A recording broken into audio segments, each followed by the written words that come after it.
Do you think there's too much hype about AI? Now, I was having an interesting conversation over the Easter weekend in a social context. I was talking to somebody, we were talking about what we each did, and I told him that I do a lot of work with leaders and teams and organizations around using AI. And he said, look, tell me truthfully, do you think there's too much hype about AI? And I said, yes, I do. I do think there's a lot of hype around AI. And he said, okay, well, you admitted then that AI is just hype. And I said, no, that's not what you asked me. They're two very different things. Yes, I do think there's too much hype about AI, but also I think there's real value that you can get from AI. Those two things can live together, and there's not a contradiction.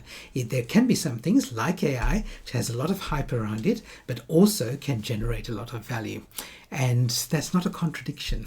It's like the Katy Perry going into space and then claiming it was a big blow for feminism. Well, I think that was overhyped.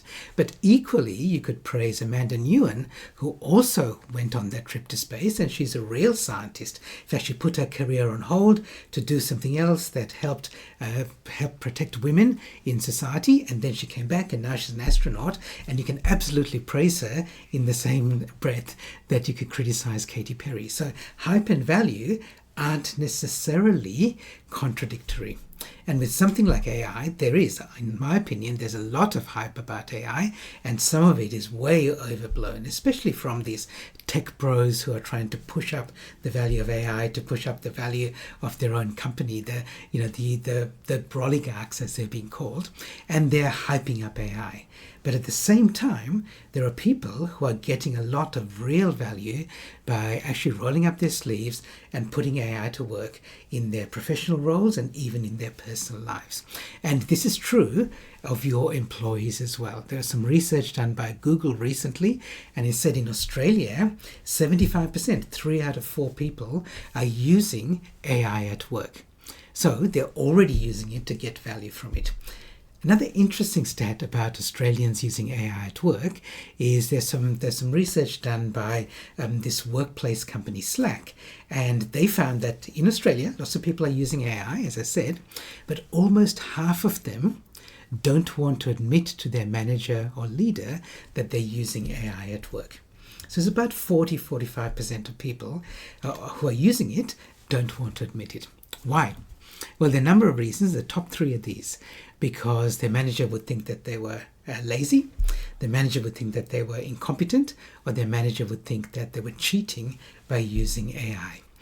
So isn't that a shame? These are people who are getting value from it, but don't want to admit it because they're worried that they're going to get into trouble for using it. So what are you like as a leader with your team?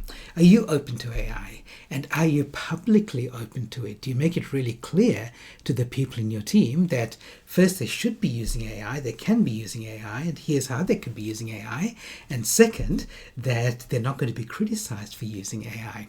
It's very, very important as you're bringing your people on the AI journey that you have really clear, open, transparent conversations with them about how they feel, what they want from AI, what they're worried about AI, maybe they're excited about it and they want to lead some AI projects, but have those conversations, because AI is with us and is here to stay, and you might be in the lucky position that many of your people are already using it.